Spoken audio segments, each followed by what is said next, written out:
Hey, it's Payne. A lot of you have asked for it, and now it's here. We officially have merch from some of your favorite shows. We just introduced our exclusive line of t-shirts featuring designs inspired by our top podcasts like Radio Rental, High Strange, Up and Vanished, and more. To celebrate the launch of our new merch store, for a limited time, we're going to give you 20% off of all t-shirts. Just go to shop.tenderfoot.tv. That's shop.tenderfoot.tv. Then use the promo code TFTV20, that's TFTV20, at checkout. Right now, we have exclusive pre-orders and limited edition designs from your favorite shows. So don't miss your chance to grab them for 20% off. Visit shop.tenderfoot.tv and don't forget to use the promo code TFTV20.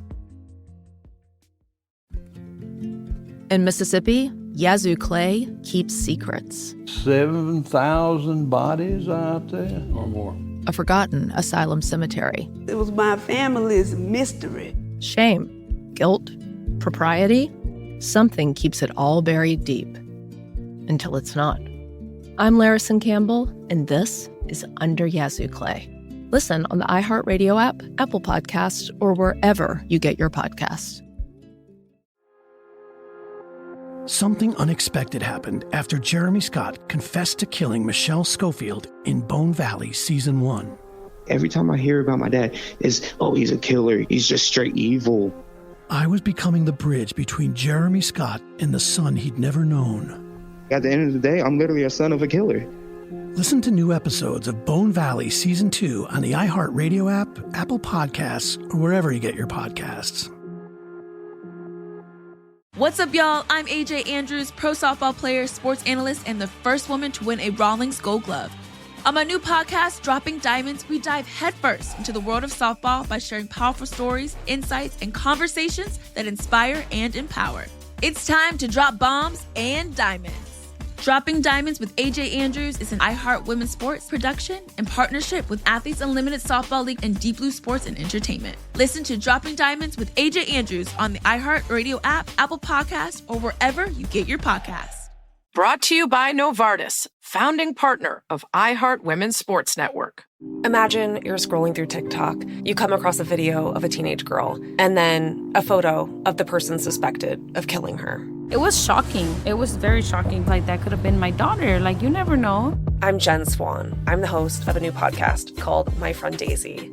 It's the story of how and why a group of teenagers turned to social media to help track down their friend's killer.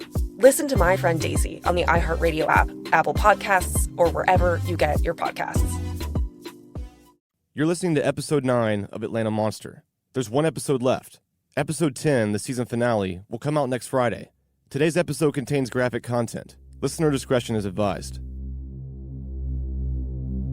After writing Sidney Dorsey a letter in prison, he finally got back to us. All right. Sidney Dorsey letter. Well, at least we know it wasn't tampered with, because the Georgia State Prison stamp.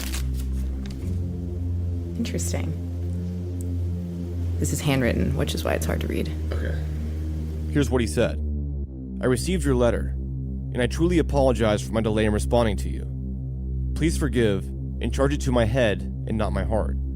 Accordingly, I believe that there still remains public interest in the Atlanta child murders, but I don't think that the evidence presented during the Wayne Williams murder trial proved him guilty or innocent.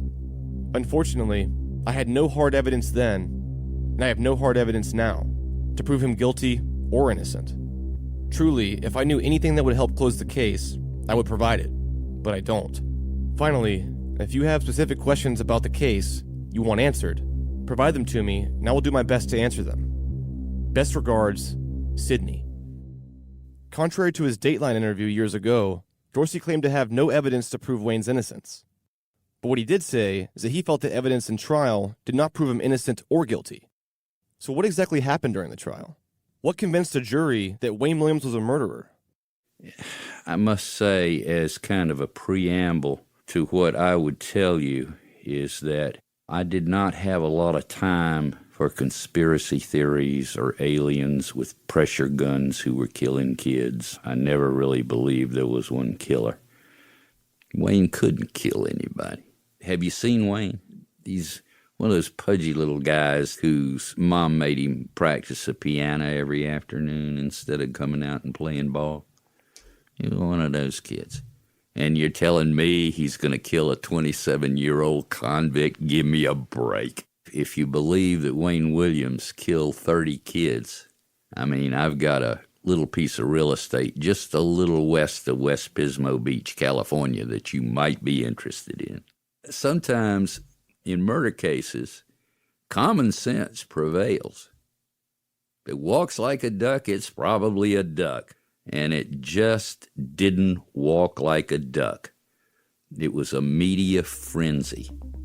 If we were to try the Wayne Williams case today, I can guarantee you I'd walk that sucker in a heartbeat. But hindsight's always 20/20. In Atlanta, another body was discovered today, the 23rd. At Police Task Force headquarters, there are 27 faces on the wall, 26 murdered, 1 missing. We do not know the person or persons that are responsible, therefore we do not have the motive. From Tenderfoot TV and How Stuff Works in Atlanta. Like 11 other recent victims in Atlanta, Rogers apparently was asphyxiated. Atlanta is unlikely to catch the killer unless he keeps on killing. This is Atlanta Monster.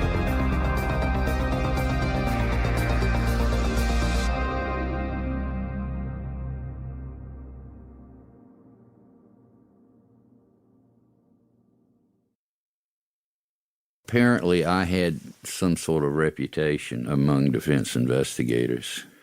In a period of 3 years, I had worked 23 cases, and I lost one, which was Wayne Williams.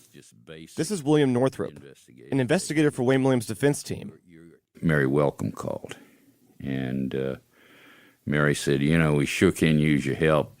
And so I went to Atlanta, and it was a zoo. Most of the preparations for the Wayne Williams trial have already been completed. In just a few hours, hundreds of reporters and others interested in the case will be trying to make their way up to the 4th floor to get a glimpse of the first day's proceedings. In his eyes, the biggest obstacle was the sensation of the trial itself. More than 800 prospective jurors have been summoned for the trial. The unusually large number was ordered by Judge Cooper to try to ensure that at least 12 impartial jurors can be found in this city besieged by publicity about the murder case. Already, network news crews have reserved space on the street outside the courthouse for their motorhomes loaded with electronic equipment, and media from across the country have made similar plans for coverage of the trial, which may last 2 months. It was the crime of the century before O.J. It was that kind of intense interest. My name is Dale Russell. I'm the senior investigative reporter for Fox 5 News here in Atlanta. I began my career as a reporter the very same month of the first murders of the missing and murdered kids. So I have covered this story my entire career. There were so many journalists that we couldn't all get in. We were actually all put in a room off to the side. One full side of the courtroom will be reserved for reporters. The overflow will be able to watch the trial from a special press room down the hall, and they'll all be waiting a few minutes before 9 tomorrow morning when, under extremely tight security, accused murderer Wayne Williams will be brought to the Fulton County Courthouse for the first day of what may prove to be the most celebrated trial in Atlanta history. Our entire defense really rested on common sense. There was no place for that in that courtroom. The state would like to introduce the evidence to show the jury a pattern of killings it claims Wayne Williams committed. Was there a murder? As it turned out, there were 5 out of 30. The others were not legal medical murders. As a defense investigator, one of his main points was that no one of authority could be 100% sure that these murders were actually murders. If you start with that premise, how are you going to try a guy for murder? In his investigation, he found that most causes of death were unknown, undetermined, or in some other way, vague.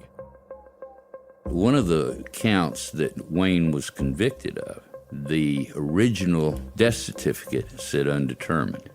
And then when they charged Wayne with that murder, the medical examiner went back and changed it to homicide. It is not known yet whether Payne was strangled or suffocated. In the absence of injuries, there are some features of asphyxia. Any external marks at all around the neck? No external marks around the neck. You may remember this story from episode 4. The medical examiner changed the cause of death for Jimmy Ray Payne. Why? Because he had a problem. It wasn't a legal medical murder. And the idea that all these murders, quote unquote, stopped happening after Wayne was arrested is enough crap to fertilize cement. According to Northrop, there were way too many cooks in the kitchen, and things were bound to get messy. So you got this conglomeration of police from God only knows where, state, local, FBI, they were walking all over each other.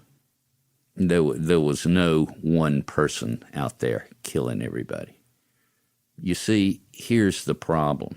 If you take non-legal medical murders and you call them murders, then all of a sudden you've got a massacre of 30 children. These are the murder kids. And of course, the media did everything in their power to sell the idea that somebody was murdering the children of Atlanta. There were murders, 5 that I know of, but the rest, I don't know. Investigators, the morning of May 22nd, wanted to know one thing. Why was Wayne Williams driving over a bridge at 3 o'clock after stakeout officers heard a loud splash? Well, according to Williams, he was out looking for the address of a singer, Cheryl Johnson, who had called him several days earlier about his talent agency. It starts off with the bridge. The bridge testimony was extremely strong. The state today tried to show the jury that Wayne Williams frankly lied, and that after telling his alibi to investigators, he tried to cover his tracks. The defense claims there's an explanation for everything we heard today, and that the state didn't explore all the possibilities. Wayne would have to pick up Jimmy Ray Payne or Cater and throw him over the bridge rail into the water to make that whole scenario come about. Wayne stops on the bridge. Place is covered with police. Now, maybe some of the cadets are asleep. I don't know. It's bourgeois. I've been on stakeouts, and I can tell you, guys were asleep. I mean, it just happens. But we don't know that he was asleep. Although prosecutors had most of the pieces that night in May, it still lacked the essential part of the puzzle. Someone actually seen Williams' car stopped on the bridge, or better yet, the suspect throwing a body from the structure. Attorney Welcome appeared confident that the evidence against her client didn't amount to much. The young man who saw the car said it never stopped. I think what we'd have to picture is a man driving with one hand, opening a car without stopping, and tossing 150-something pounds over a bridge.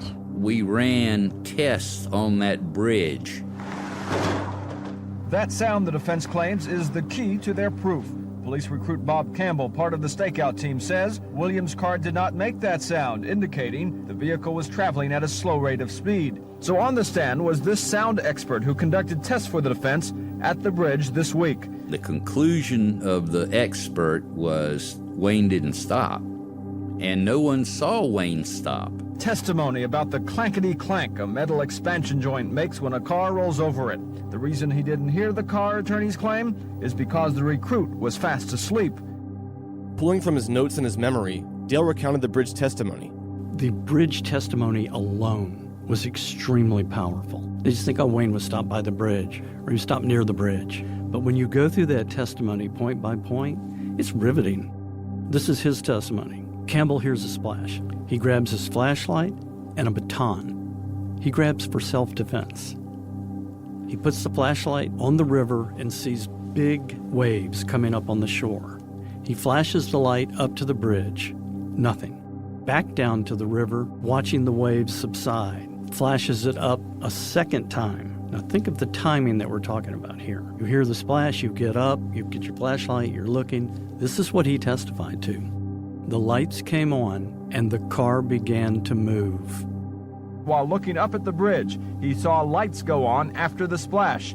Then they moved away slowly. That testimony supported his partner's claim that the car Williams was driving approached the bridge very slowly and without headlights. Simultaneously. I have the word simultaneously written in my trial notes. So the lights were off when the splash hit the water.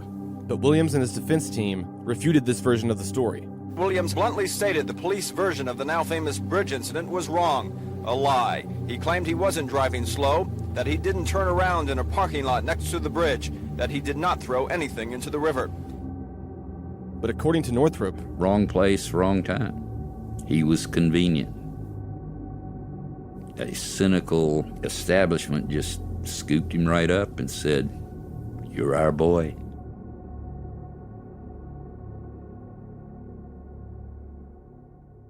There's a type of soil in Mississippi called yazoo clay. It's thick, burnt orange, and it's got a reputation. It's terrible, terrible dirt. Yazoo clay eats everything, so things that get buried there tend to stay buried. Until they're not. In 2012, construction crews at Mississippi's biggest hospital made a shocking discovery. 7,000 bodies out there or more. All former patients of the old state asylum, and nobody knew they were there. It was my family's mystery. But in this corner of the South, it's not just the soil that keeps secrets. Nobody talks about it. Nobody has any information. When you peel back the layers of Mississippi's yazoo clay, nothing's ever as simple as you think. The story is much more complicated and nuanced than that. I'm Larison Campbell. Listen to Under Yazoo Clay on the iHeartRadio app, Apple Podcast, or wherever you get your podcast. Something unexpected happened after Jeremy Scott confessed to killing Michelle Schofield in Bone Valley Season 1. I just knew him as a kid. Long, silent voices from his past came forward. And he was just staring at me. And they had secrets of their own to share. Gilbert King. I'm the son of Jeremy Lynn Scott. I was no longer just telling the story. I was part of it. Every time I hear about my dad, it's, oh, he's a killer. He's just straight evil. I was becoming the bridge between a killer and the son he'd never known. If the cops and everything would have done their job properly, my dad would have been in jail. I would have never existed. I never expected to find myself in this place. Now, I need to tell you how I got here. At the end of the day, I'm literally a son of a killer. Bone Valley, Season 2. Jeremy. Jeremy, I want to tell you something. Listen to new episodes of Bone Valley Season 2 on the iHeartRadio app, Apple Podcasts, or wherever you get your podcasts. And to hear the entire new season ad-free with exclusive content, subscribe to Lava for Good Plus on Apple Podcasts. The #1 hit true crime podcast, The Girlfriends, is back with something new, The Girlfriends Spotlight. Our first 2 series introduce you to an incredible gang of women who teamed up to fight injustice, showing just how powerful sisterly solidarity can be. We're keeping this mission alive with The Girlfriends Spotlight. Each week, a different woman sits down with me, Anna Sinfield, to share their incredible story of triumph over adversity. Like June, who founded an all-female rock band in the 1960s. I might as well have said, we're going to walk on the moon. But she sure showed them who's boss and toured the world. They would just be gobsmacked, and they would rush up after the set and say, not bad for chicks.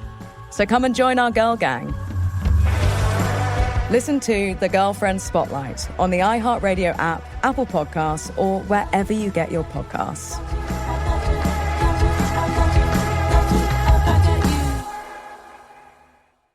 Hey, I'm Jay Shetty, and if you've ever felt the weight of letting go, of people, past versions of yourself, or the expectations placed on you, this episode is for you. Lizzo opens up like never before about self-love, transformation, and finding real peace in a world that constantly tries to define you. It's not me anymore. Whoever Lizzo is to the world is not really even me, and that disconnect is depressing. The Grammy goes to Lizzo! I think it's also hard when the things that you stand for are the same things that you're being scrutinized for. The weight that is no longer on me is not just fat or physical. I released so much to get to this point. And to be honest with you, I don't feel like I've expressed myself fully in the last 2 years. Listen to On Purpose with Jay Shetty on the iHeartRadio app, Apple Podcasts, or wherever you get your podcasts. Have you ever wondered if your pet is lying to you? Why is my cat not here? And I go in and she's eating my lunch. Or if hypnotism is real? You will use the suggestion in order to enhance your cognitive control. Or what's inside a black hole? Black holes could be a consequence of the way that we understand the universe. Well, we have answers for you in the new iHeart original podcast, Science Stuff. Join me, Jorge Cham, as we tackle questions you've always wanted to know the answer to about animals, space, our brains, and our bodies. Questions like, can you survive being cryogenically frozen? This is experimental. This may never work for you. What's a quantum computer? It's not just a faster computer. It performs in a fundamentally different way. Do you really have to wait 30 minutes after eating before you can go swimming? It's not really a safety issue. It's more of a comfort issue. We'll talk to experts, break it down, and give you easy-to-understand explanations to fascinating scientific questions. So give yourself permission to be a science geek and listen to Science Stuff on the iHeartRadio app, Apple Podcasts, or wherever you get your podcasts. It all came down to fibers. These are called fiberscopes. Criminologists at the State Crime Lab use them to compare and match fibers, rope or fabric for instance, from different sources. Now, workers there have matched fibers from task force evidence to make the first official correlation between the murders of at least 2 of Atlanta's 15 murdered children. To tell you the truth, it scared me. I didn't have any experience with fibers. I was afraid of it. I was afraid of the evidence. We've come up with some physical evidence that's common to at least 2 of the bodies, and it falls into the fiber category. People in the world need to know where somebody has been, from the dust on their clothes or the soil on their shoe. And the geological map will have a regional, say, unconsolidated sediment. We can point to one spot and say this is what the soil was like at that point. So, for example, back there is the soil for the entire Punjab, for example, in Pakistan. How did y'all collect all this? How long did this take? My lifetime. This is a lifetime's work. This is sand and soil from all over the world. We visited Skip Palahniuk at his lab Microtrace outside of Chicago. The walls were covered with small shelves, home to hundreds of bottles, holding sand, dirt, and fibers from all over the world. These are all fibers from every manufacturer in the world, practically.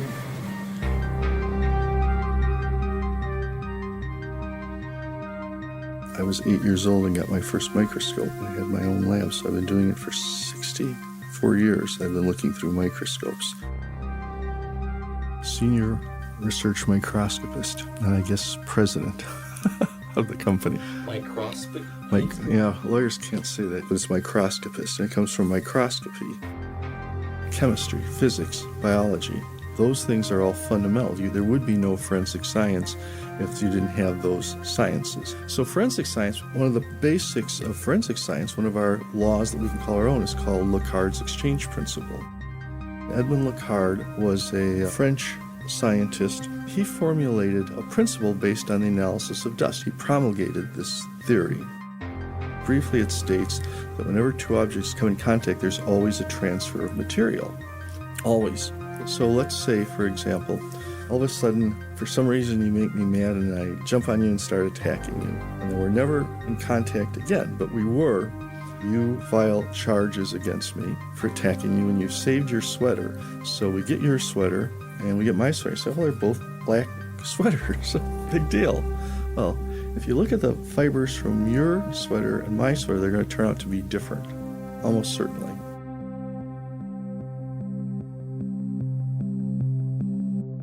Almost every day of my life, I've looked through a microscope for one reason or another.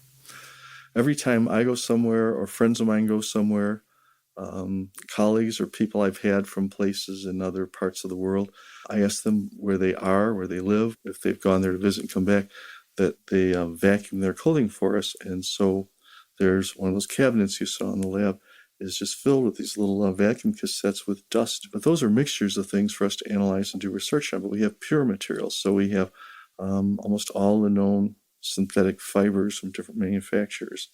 So we have reference material to work from. If your business is like ours is, identifying unknown substances, the ultimate goal or the ultimate proof of an identification is to compare it to authentic material. Skip explained the role of fiber analysts in legal cases. The police who are there to investigate materials, they feel they've got enough evidence that somebody should be brought up on charges. Someone's accused. You've got a defense attorney who's hired then under the belief that his client is innocent, in fact, under our system here. And the defense attorney should do everything they can to help prove his case. So they're advocates for their clients. The district attorney, as the state, as their client, they're an advocate for their position, the position of the police. There is a jury in most trials. Their job is to listen objectively to the evidence. That's why a jury is selected carefully. In all this, the forensic scientist comes. Our job is supposed to be to help get to the truth. We can certainly, in most cases, provide facts. If somebody thinks it's not a fact, they can try and prove that wrong. We go to great lengths to make sure that something we present as a fact is, though, so it can't be proven wrong, because we don't have an axe to grind. We're just there trying to make sure that the jury hears us and what the likely explanations are. And if it's not a likely explanation, there's something else, then we can comment on it. We will. I don't think much about the human players in these cases. It probably sounds odd to people because if you watch detective shows and things, they're always analyzing motives and they're analyzing, going back in the person's past and so forth. Honestly, I would be more interested in looking at the dust vacuum from his clothing than I would be, in ever talking to him or questioning him. If you were to bring me a hair and ask me to look at and tell you everything I could, I would be able to tell you some things, and you might actually be amazed about what you see. The Atlanta child murders are a great example of microscopic trace evidence.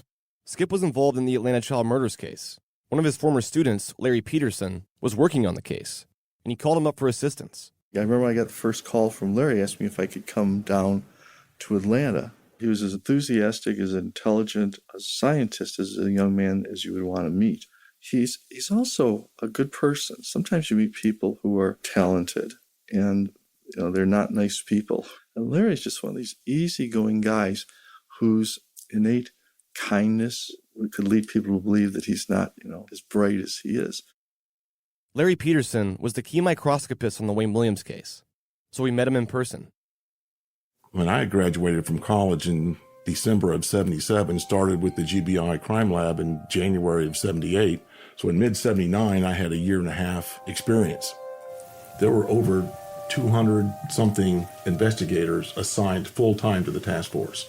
Fulton County, DeKalb County, the City of Atlanta, East Point PD. You had Cobb County, Rockdale County Sheriff's Department. You had a lot of agencies, all contributing people that, let's just say, have varying degrees of cooperativeness with one another. They were collecting tips at the task force. They were constantly being barraged with tips and adding information about sightings and vehicles and people and all kind of things. Some of that led to searches and collectives that they would send in evidence for, or that we would go out and do crime scene search. So I can't tell you how many homes and cars and suspect residences and whatever during this whole thing that I literally went to, much less that investigators went to and did collectives and sent in. So it was a task force crime scene collective unit between myself and a serologist and a latent print, and that was the task force crime scene unit. So if there was something they thought of significance, this group went there and did the processing. Through the investigation, there were hundreds of fiber samples being sent in for a comparison. I don't have the exact number, but there was a number of dog hairs being sent in also. They started putting together this conference, and they were going to bring in fiber analysts from the Southeast, from the state labs, and some other notable microscopists. So Walter McCrone and Skip Palenick were two. After working multiple crime scenes in the Atlanta child murders case, Larry discovered a particular trend in the fiber evidence found on the victims. Most significantly, an oddly shaped green carpet fiber. There's three principal things that I was looking for. There was the green carpet, there was the violet acetate, and the dog hair. 15 victims had the green fibers matching the green carpet. Some of them only had one. Some of them had more than one, 5, 6, 7 green carpet fibers. One of the things I knew about the green fiber was, as the others had pointed out also, is that it was highly unique in its shape. I certainly had never seen it. So when all of those, including people in the industry, had indicated they had never seen a fiber like that, then that just made it more intriguing as to how distinctive or where did the fiber come from. When this gentleman from DuPont sketched the cross-sectional shape on this napkin at lunch, the woman who categorizes these cross-sections said she thought she had remembered a fiber like that. It was a very rare fiber, one that all the experts had never seen before, but they eventually identified it. This is the Wellman 181B fiber, the two very large lobes and this one short leg. lobe on top. Wellman was a small company in Johnsonville, South Carolina, and made very little fiber. That made that one fiber, just by its shape, highly unusual and rare. But they didn't make carpet. They just made fibers. So they sold fibers to several companies who then tufted it into carpet. So now we need to figure out, well, who was making it? So we had their distribution, and there were 5 or 6 companies that Wellman was selling to. FBI field agents went and collected green carpet samples from all of these companies and sent them into the laboratory. So just how rare was this green carpet fiber? Larry pinpointed that exactly. So there was like 680,000 square yards total of that carpet made.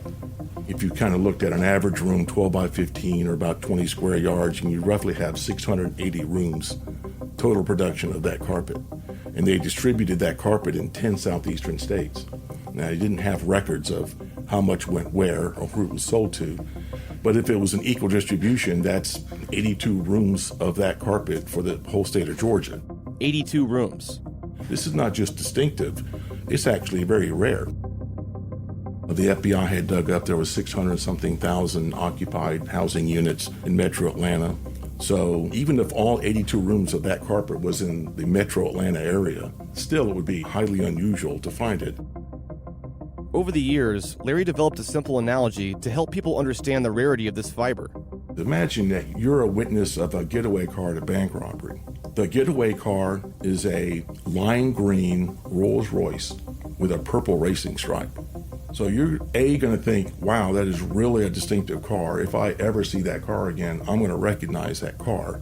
And if you describe it to others and they have a recognition of generally what cars look like, they will also recognize that that's a highly unusual car. And if I ever see it again, I'll say that's the car. The odds of another car being like that have to be astronomically low, if at all. So this green carpet fiber was something like that, except that you couldn't recognize it at first. It became, over time, a lime green Rolls Royce with a purple stripe in the guise of a fiber. That unique. In the trial, Wayne's defense investigator, William Northrop, was busy doing some testing of his own. I called Lee Bailey's office. They swore up and down he was the best fiber expert in the world. You know how that goes. He came out of Kansas, believe it or not. When I picked him up at the airport, took me out and he said, listen, stop by a department store. So we went over to Lenox Square, and there was a Rich's over there in those days. We bought 2 new pillowcases. And we went down to the river, to actually the bridge where Wayne was spotted that night. We put the pillowcases in the water and let the water flow through it. Pulled them out. There were thousands of fibers in the pillowcases. So much for fiber evidence. We asked Larry about this. So here's what really happened. He had gone down to the river with a pillowcase and allowed river water to flow through it for some period of time. I don't know how long. And then he had collected fibers from the pillowcase and was indicating that the river was full of fibers, with the notion then that there are so many fibers in the river, that's the logical source for where the fibers came from, as opposed to the Williams home. Through discovery, we were able to get the samples that Randall Brzee actually looked at, the actual fiber samples from the pillowcase he collected. Larry was able to test the fibers Wayne's defense found in their pillowcase experiment. And according to him, so there were not thousands of fibers. There was like 30 fibers total. None of the 30 fibers was any of the fibers remotely close to any of the connecting fibers that we had in the trial. Northrop claimed that fibers could not be found on a body submerged in water for days because the skin dissolves. Within 5 days, if you're submerged in water, your skin dissolves.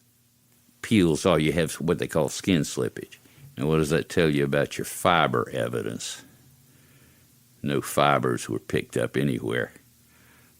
They washed away if there were. We asked Larry about this too. So he opened his laptop and pulled up a PowerPoint with graphic pictures of Nathaniel Cater's body. That's Nathaniel Cater's body. Oh my. Let me put this in presentation mode here. Let's see it. Here I am collecting fibers out of his hair, and they're being placed into a Ziploc bag. the decomposition and his skin slippage, whatever, no, that you're right. You're not going to find anything on the skin or whatever of the body. Most of the fibers probably did get lost. But next to the scalp, below the hair, there was a layer of silt, like out of the river, like clay silt. So his hair was acting as a filter, and silt was depositing, next to the scalp, under the hair. Because of this silt kind of encasing the fibers, whatever was there was going to... So I'm actually digging through the silt next to the scalp and finding fibers and putting them in that Ziploc bag. So the dog hair and fibers that I found were collected there because the movement of the water, fibers would have been protected because the silt had encased them.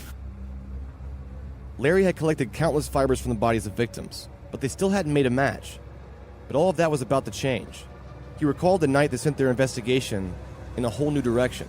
I was at a trial in Douglas County, and I got a call out there, hey, when you get done, you need to go to the FBI headquarters building, there's something going on there.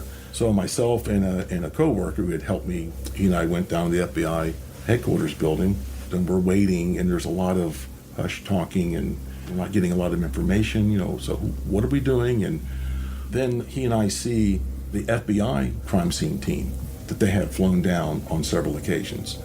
And then we were told that there was a car. There was a car to be processed down at the base by the FBI building. And so we go down there, he and I, and there is a serologist from the FBI team down there as well to process the car. It was Wayne Williams' car. And I'm asking, where did the others go? And they said, oh, there's something about a house. I was like, a house? So I actually called the head of the task force and said, what's going on? FBI folks are here, and we got a car, it's being processed, but it's about a house. Well, he had the address of the house. So I drove to the house. The FBI team was already in, processing the house. I knew what I was looking for. I was looking for green carpet, violet acetate, and dog hair. I go in the house, and there's wall-to-wall green carpet, and there's a bedspread in the suspect's bedroom, and it's violet, but also has green in it as well. They have a German Shepherd dog, and so I principally collected those things. I went back to the FBI building, and I said, I'm going to the lab. And I got these samples. I want to see what they look like. For the first time, Larry's fiber evidence seemed to be going somewhere, but it would all come down to what the samples looked like under a microscope. So when I get to the lab, so it's like 10 o'clock at night, and so I mount the samples up, first the green carpet, and put it on the microscope, and it's like, there it is. I threw the purple fibers under there next, and here's the violet acetate, and it was like, unbelievable. And at that point, I've been looking for them for months and months, no matches, and then here's 2 matches from one source. Right then I knew it was highly significant. Again, Larry and Northrop differed on this. I actually was expecting it not to match. Now I'm feeling this needs to be a deep dive search. This is not other place where I've gone to where there's no green carpet and there's nothing purple and they don't have a dog, or they've got a dog but it's a different breed dog, and there was nothing even on the surface of it that made it seem like, hey, maybe. This was a maybe. And keep in mind that just because you find a fiber that's not of the clothing doesn't mean it's important, because you're picking up fibers from your home, your car, a lot of places that you would normally go to. So there's nothing going to jump out and go, hey, I'm a fiber from a killer. These comparisons happened before Wayne Williams' home was ever searched, before we ever had a piece of green carpet. These were individual cases examined over, an almost 2-year period of time.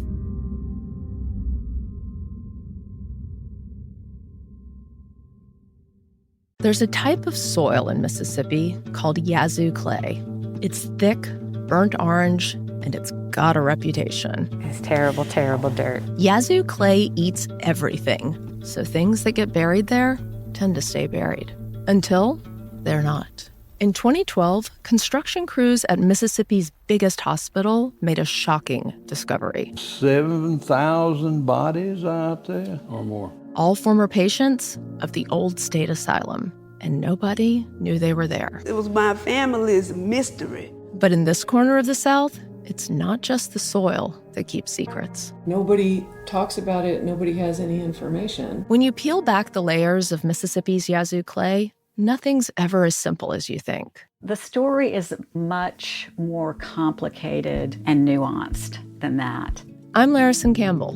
Listen to Under Yazoo Clay on the iHeartRadio app, Apple Podcast, or wherever you get your podcast.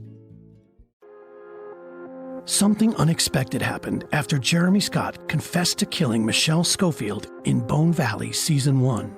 I just knew him as a kid. Long, silent voices from his past came forward. And he was just staring at me. And they had secrets of their own to share. Gilbert King. I'm the son of Jeremy Lynn Scott.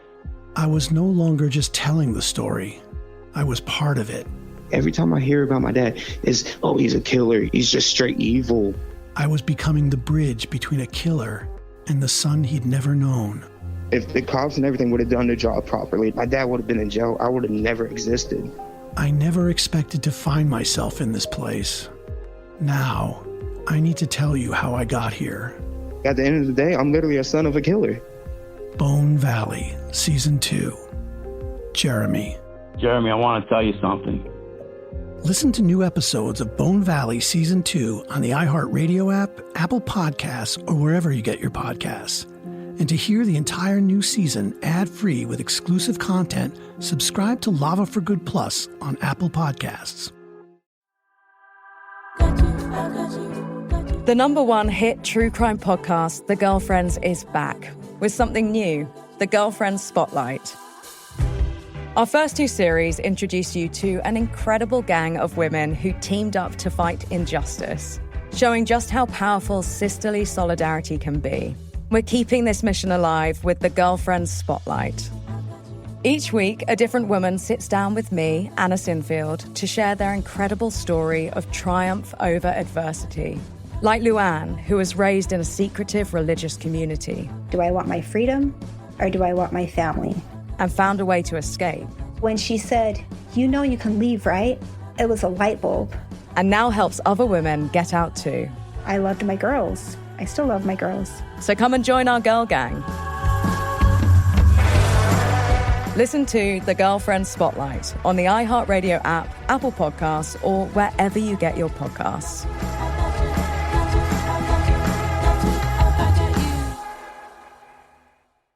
Hey, I'm Jay Shetty, and if you've ever felt the weight of letting go, of people, past versions of yourself, or the expectations placed on you, this episode is for you.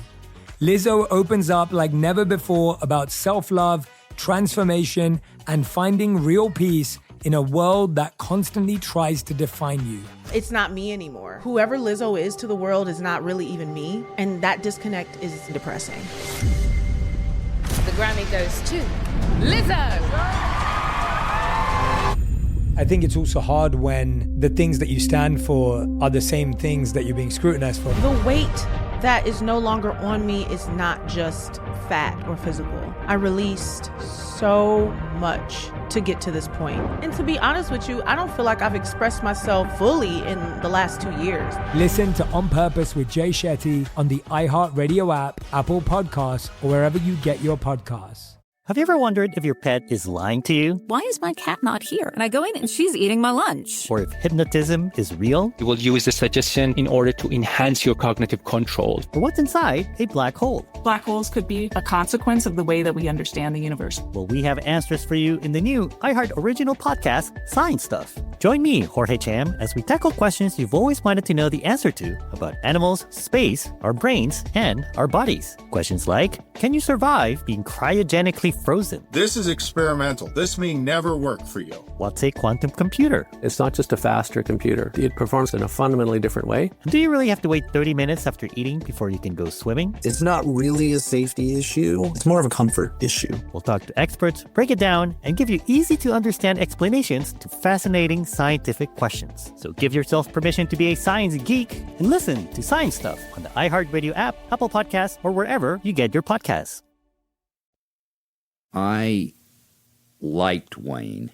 He was nerdish, pretty much everybody in the media knew him at some level. He worked at the radio station I worked at right before I was hired. I knew him kind of from a distance. So when he was arrested, we were all talking about it. Everybody's going, that's Wayne. He's cocky. He's a little nerdy. Very kind of unassuming and cocky at the same time. I called Dr. Brad Bayless, and I asked him if he would come over and hang out and interview Wayne, let me know whether or not he was crazy. This is Popcorn with the FBI. I was a Bureau Sex Crimes instructor, and I should have seen this right away. He's a sexual sadist. He gets arousal from the act of murdering, the act of killing. He's the most dangerous of all sexual predators.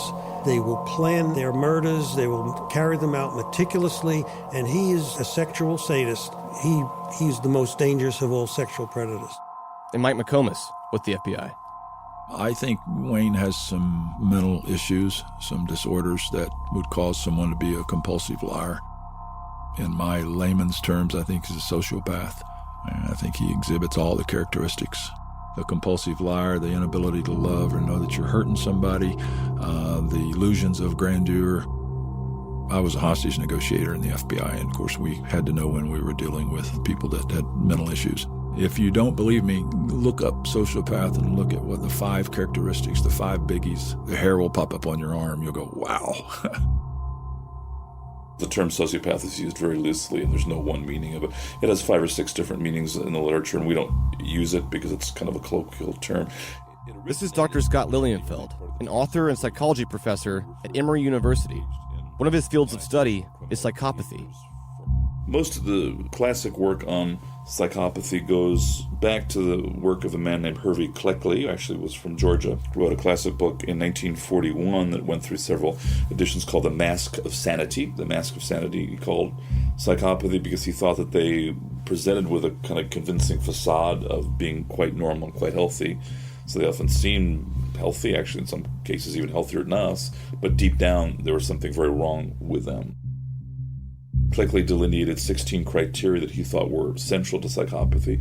Psychopathic people tend to be charming on the outside. They make a good first impression of other people. They often seem poised, normal, often seem to be largely immune to anxiety and kind of neurotic quirks. They also seem to show a number of interpersonal deficits. They often are very self-centered.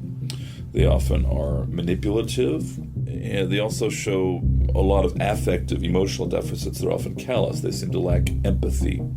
They don't seem to form very close emotional attachments to people. They don't seem to fall in love very deeply with people.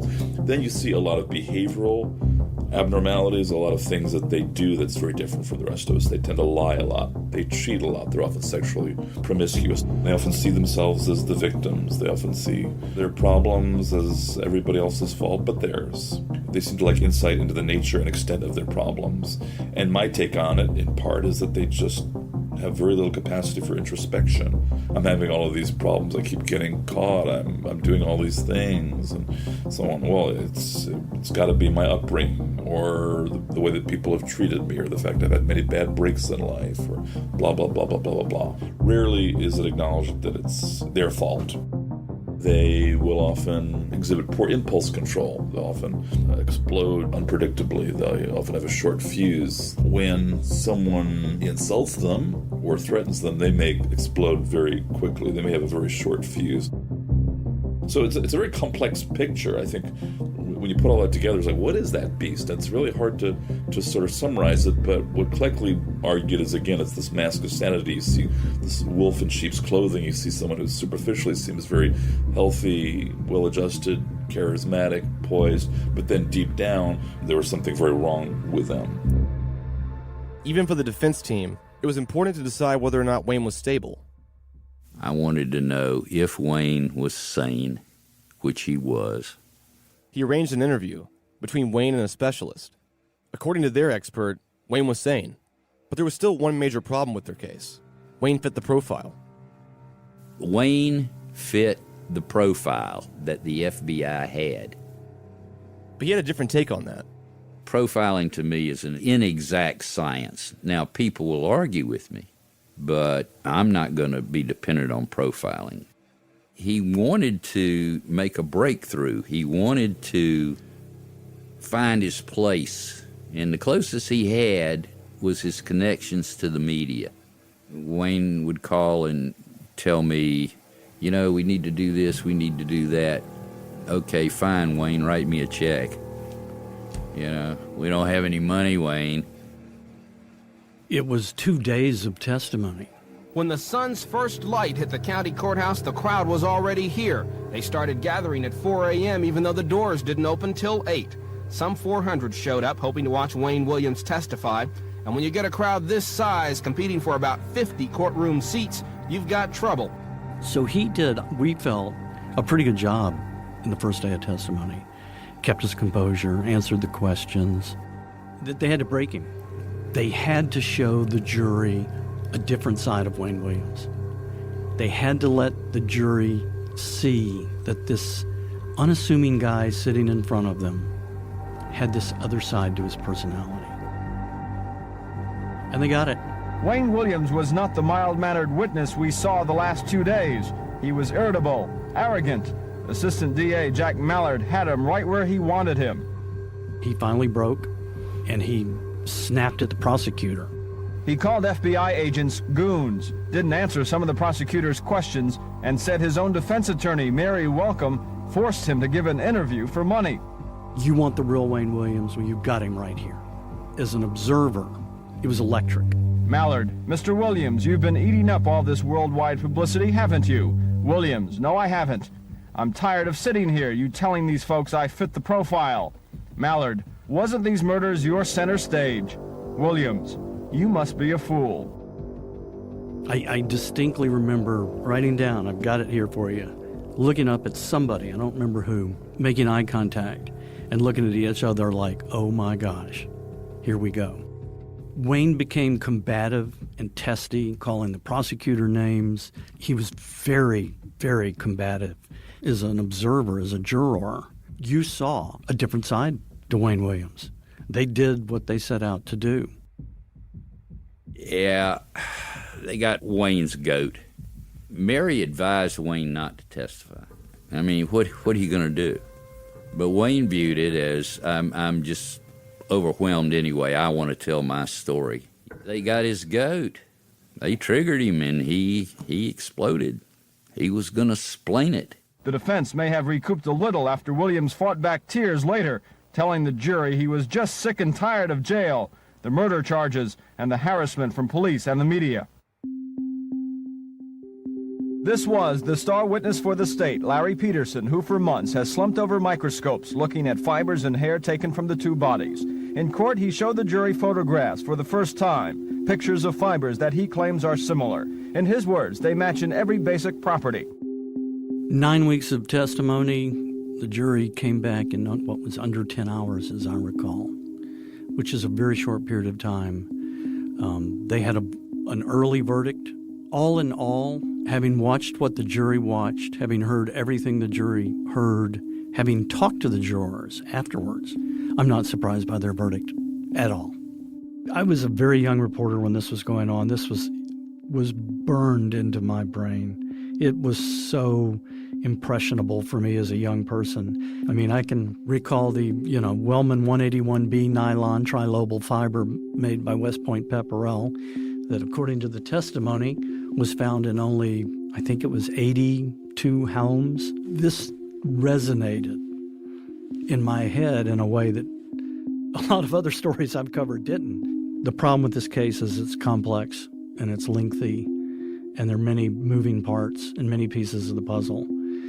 And no one piece blows you away. You can't talk about the bridge and say, okay, that's it. You can't talk about the fibers and say, that does it for me. It was this long, slow unfolding of circumstantial evidence. When the Williams trial is finally history, it will be distinguished not only by the sheer bulk of scientific evidence presented to the jury, but also in the methods that scientific evidence was collected. Sophisticated new microscopes were brought in, and controversial testing techniques like neutron activity analysis were used to compare the fibers and dog hair found on some of the child victims with those found in Williams' home. I remember the closing arguments. basically where they used this deal. There have been no more murders since Wayne was arrested. It was baloney. The defense, in closing arguments, placed a thimble on the stand in front of the jury and had mentioned that all the evidence, that literally there's just a thimbleful of evidence. That's all there is. Obviously trying to infer that because it's so small, it has minimal significance. But, I think that if you take a jury today and you tell them that this thimble is full of the Black Plague and you set it on the banister, I think people are going to immediately recognize that this is not a place I want to be in. That's something that small. You think of microbes and viruses and things that are kind of common today that people fear. Things that are small can be very powerful. So really the only explanation is that either you can say all of this is just made up, and so we went to a great deal during the trial to explain how do fibers have significance and why do these particular ones have significance. Government conspiracy, well, if there's a government conspiracy, then I guess I'm part of the government conspiracy because I work for the GBI and the crime lab, and as a young forensic scientist, went to these crime scenes, did these collections, made these comparisons. I think it would be extremely difficult for anybody to come in and replace all of that with some kind of contaminated evidence to make it all match the Williams home environment. There's just no way. So I haven't heard another viable explanation to how it could be other than that. But I understand it's technical in a lot of ways, and there are people who don't want to believe things are just not going to believe it. Had to be a black judge. Had to be. Had to be a black killer. All the racism, all of our prejudices, all of them just came to the surface in the middle of that. And it was just a shame. Some people are they're going to believe what they want to believe, and nothing you can say or do is going to dissuade them or convince them that it's something different than that. But I know what I know, and I think that if people are being reasonable and are being level-headed and are not being biased about a preconceived notion of in or out, when you lay it out, you can see it. Among those kids that died could have been a great poet, could have been a kid that cured cancer, could have been a Nobel Prize winner, who knows? But they never had the opportunity.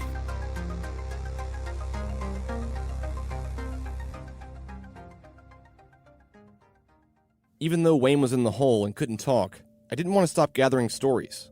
By this point in time, I talked to so many people with all different opinions. I felt that some things were finally cleared up for me. What really happened at trial? What truly were the linchpins in Williams' case? And how exactly trace evidence and fiber analysis stood up in a court of law? After talking to Larry, the fiber evidence seemed stronger than ever. And right when things seemed to be making sense, I got a phone call. You may start the conversation now. What in the world? Hello, stranger. I'm finally out the hole and everything. I'm doing great. They let me out yesterday. It was the craziest thing, that, boy, how the incident happened, boy, will be a separate podcast itself, but you would never believe. Maybe it's a good thing it went down because a lot of roadblocks got out of the way and a lot of roads got open. You'd never believe. Next time on Atlanta Monster, I talked to Wayne Williams again. But this time, I have a whole new set of questions for him.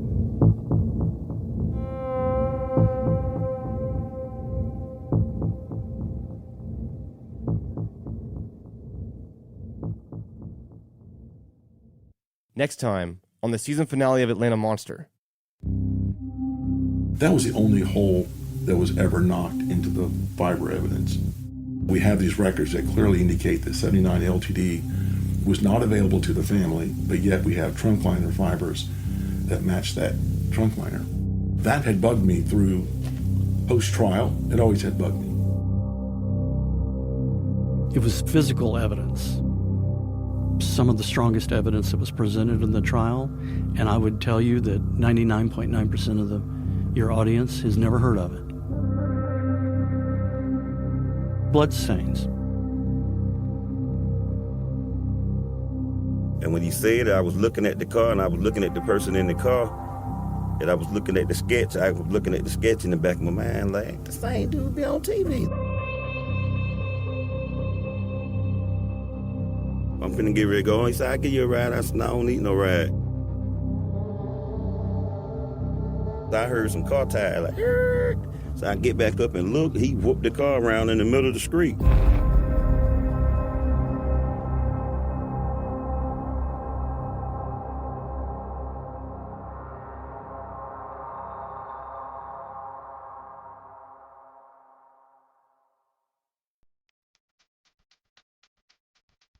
Atlanta Monster is an investigative podcast told week by week, with new episodes every Friday.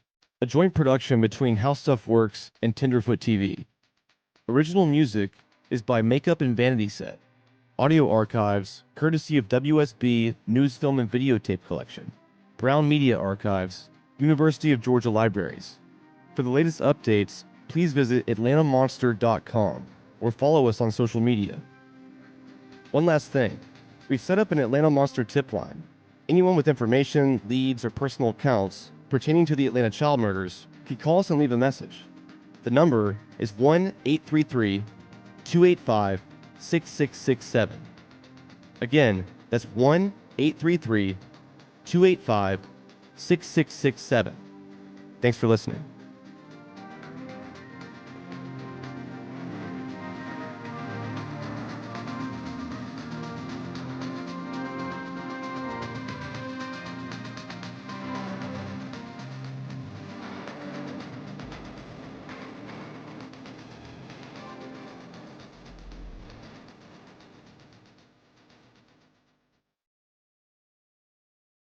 A lime green Rolls Royce with a purple stripe in the guise of a fiber.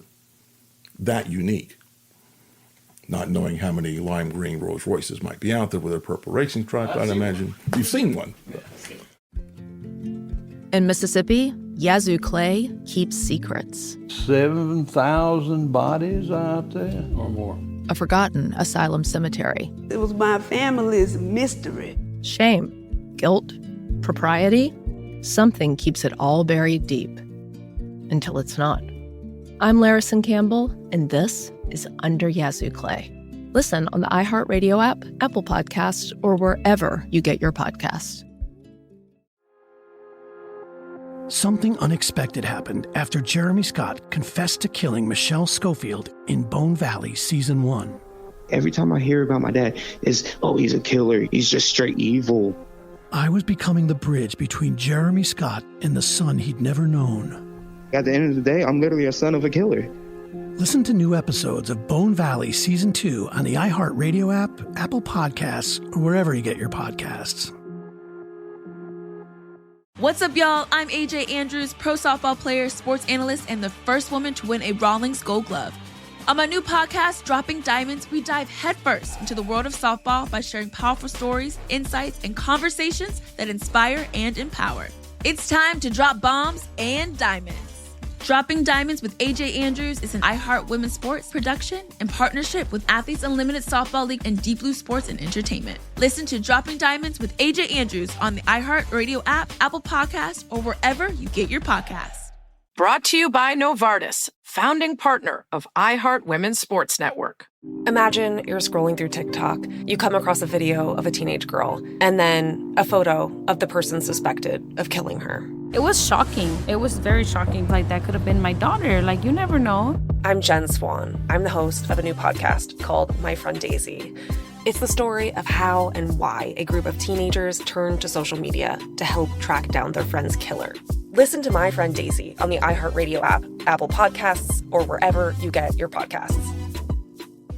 Are your money skills total trash? Well, trust me, you are not alone. Personal finance ignorance is as American as apple pie, but you can improve. Think, Matt, if your emergency fund was invested, especially given the volatility we're experiencing right now. Ouchies. Investing, it is ultimately a necessity, but you got to keep that emergency fund accessible. It needs to be cash parked in your savings. It's time to learn, and How to Money is here to bring the knowledge. Listen to How to Money on the iHeartRadio app, Apple Podcasts, or wherever you get your podcasts.